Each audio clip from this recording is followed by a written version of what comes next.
Hello and welcome to things I find interesting that happened today and the past, aka Tifitht ITP. This show, the thing you're watching right now, is all about the events that occurred today in years past, both recognized by actual historians, but mainly things I personally find intriguing enough for me to bring to you.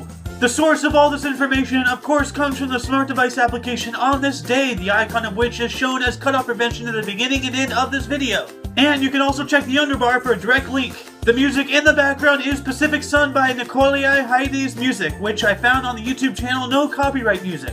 And by the way, Dad, I'm not butchering the name, that's just how it is. Anyway, on with the show! Today is Woden's Day, aka Odin's Day, aka Wednesday, February 17th, 2016. In 2008, Kosovo declared independence as the Republic of Kosovo.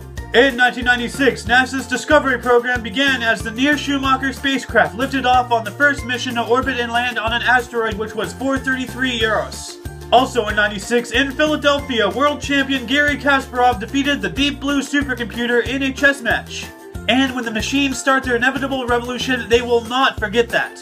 In 1995, the Cenepa War between Peru and Ecuador ended on a ceasefire brokered by the UN. In 1980, Krzysztof Wojciechowski and Heidlas became the first two people to ascend Mount Everest during winter. In 1974, Robert K. Preston, a disgruntled U.S. Army private, buzzed the White House in a stolen helicopter. Speaking of which, remember that guy who landed on the White House lawn in his home-built helicopter just several years ago? Seems like security for the most powerful man on Earth hasn't taken any real steps toward improvement in over 70 years. In 1972, cumulative sales of the Volkswagen Beetle exceeded those of the Ford Model T. In 1965, during Project Ranger, the Ranger 8 probe launched on its mission to photograph the Mare Tranquillitatis region, aka the Sea of Tranquility of the Moon, in preparation for the first manned Apollo missions. The site would become chosen for the Apollo 11 lunar landing. In 1964, in Westbury v. Sanders, the Supreme Court of the United States ruled that congressional districts must be approximately equal in population. In 1959, during Project Vanguard, Vanguard 2, the first weather satellite, was launched to measure cloud cover distribution. In 1949, Chaim Weizmann began his term as the first president of Israel.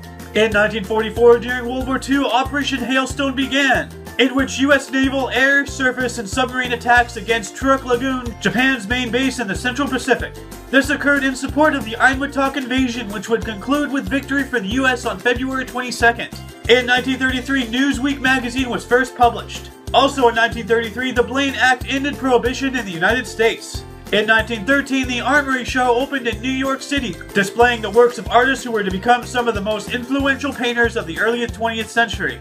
In 1864, during the American Civil War, the H.L. Hunley became the first submarine to engage and sink a warship, which was the USS Housatonic.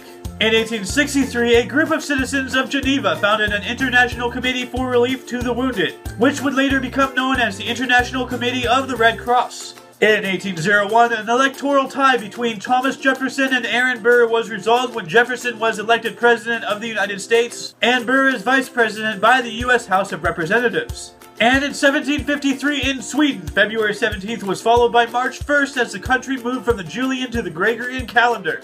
Births: Michael Bay, 1965, Michael Jordan, 1963, Larry the Cable Guy, 1963, Lou Diamond Phillips, 1962. And that concludes Tifitht ITP. For your dose of past events daily, I am Ayo and you are you. Toodles!